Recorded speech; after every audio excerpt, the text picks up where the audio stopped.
It's totally fine. I have a lot more stories. That you do. Yeah. That you do. Guilty as charged with the stories.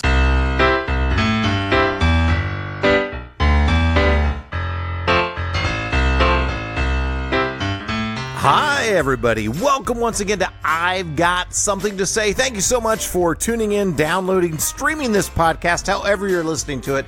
This is the podcast where I tell stories about my life. This particular story is entitled, Who Knows? When I was a younger kid, probably like junior high age, this is funny, I say past tense, I dealt with anxiety a lot.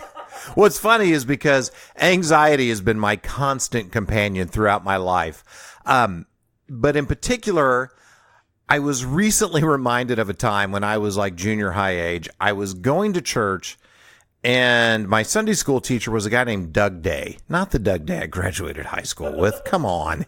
He was older than us. Super nice guy. I actually babysat for him and his wife.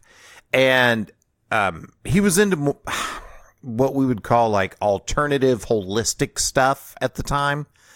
He was into meditating. He was into pyramids. I remember them having like posters of pyramid stuff on their wall.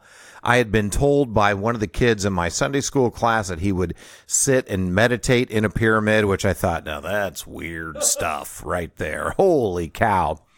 But one particular time, our Sunday school class was going to be putting on the church service for the entire church.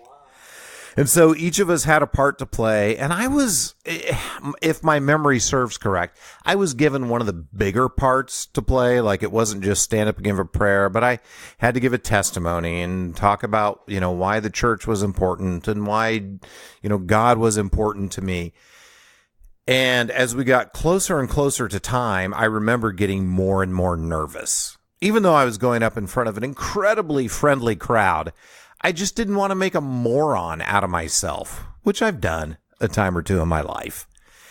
And the morning of that particular service, it was a Sunday morning, and I remember Doug telling us, guys, if you get nervous, if you feel out of sorts, if you feel like things aren't going to go well, just focus on your breath. Just feel when you breathe in through your nose, like visualize yourself breathing in light and love and happiness.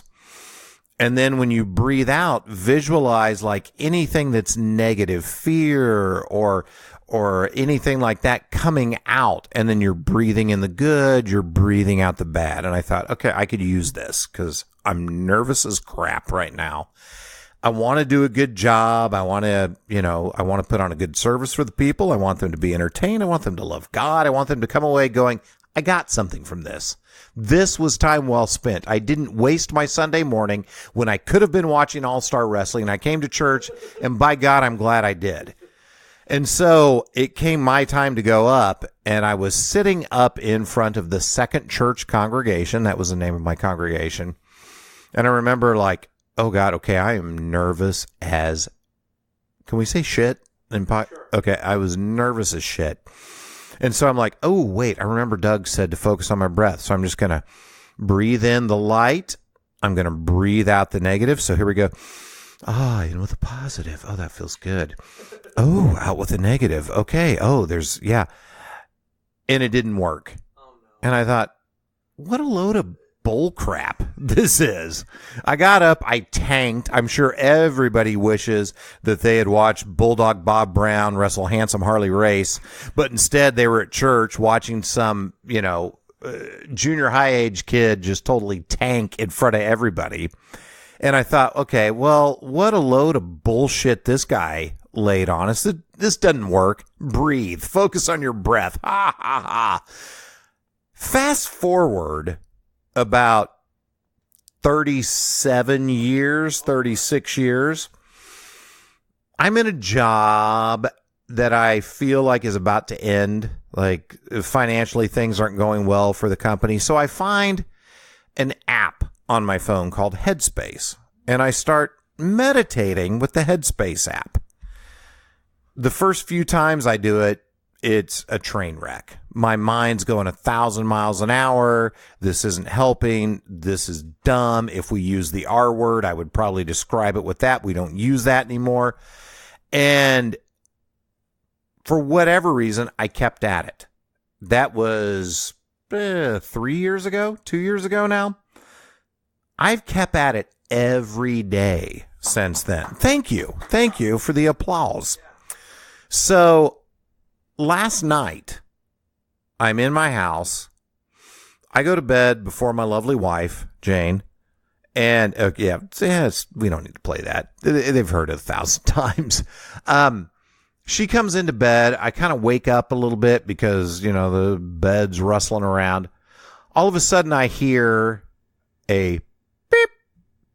And I'm like, well, that's weird. About 30 seconds later, beep. Like, okay, one of our alarms, a fire alarm, a CO2 alarm, something's messing up. So I go out into the hallway. Sure enough, the hallway fire alarm, CO2 alarm is beeping. Okay, it must be bad batteries.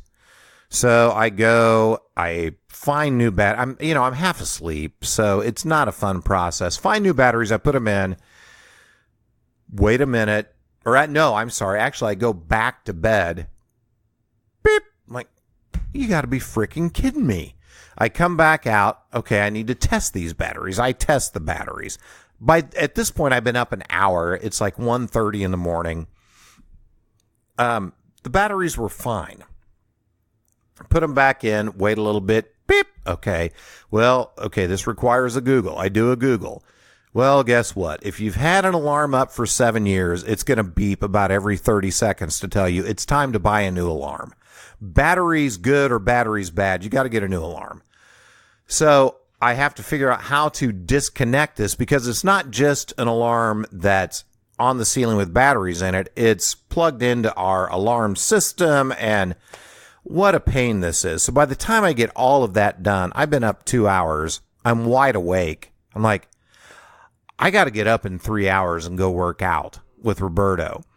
So I lay down and I'm like, how am I going to unwind and get a little bit of sleep here?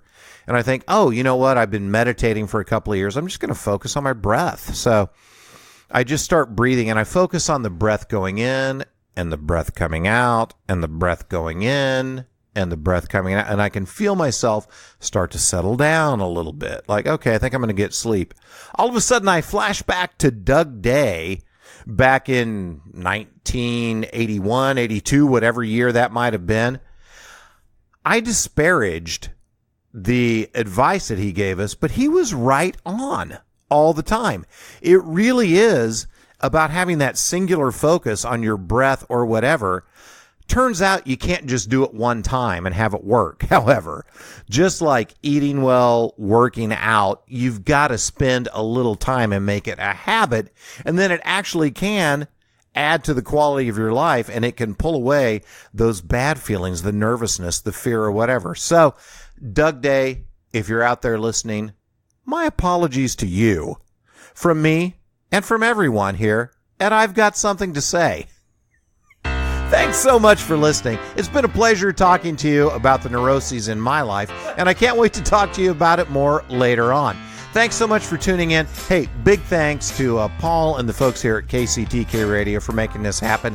If it wasn't for them, you would not be subjected to this podcast. Thanks so much. Talk to you next time.